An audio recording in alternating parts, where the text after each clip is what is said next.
खरडा म्हटल्यानंतर आपल्या डोळ्यासमोर येतो तो म्हणजे झणझणीत किंवा ठसकेबाज असा खरडा. पण अशा पद्धतीचा खरडा सगळ्यांनाच खायला जमेल असं नाही. म्हणून मी आज तुम्हाला एकदम लहान मुलांपासून मोठ्यांपर्यंत खाऊ शकतील असा कमीत कमी तिखट होणारा भाजीसारखा लागणारा खरडा कसा करायचा ते सांगणार आहे. त्यासाठी मी या ठिकाणी एक मोठी वाटी मिरच्या चिरून घेतलेल्या आहेत. तव्यामध्ये 4 चमचे तेल घालून मिरच्या चांगल्या भाजून घ्यायच्या आहेत.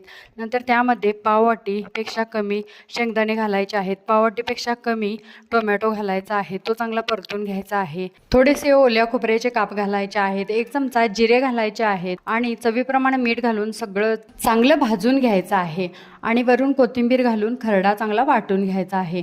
अशा प्रकारे लहान मुले सुद्धा आवडीने खातील अशा पद्धतीचा आपला कमीत कमी तिखट होणारा आणि भाजीसारखा लागणारा खरडा तयार झालेला आहे.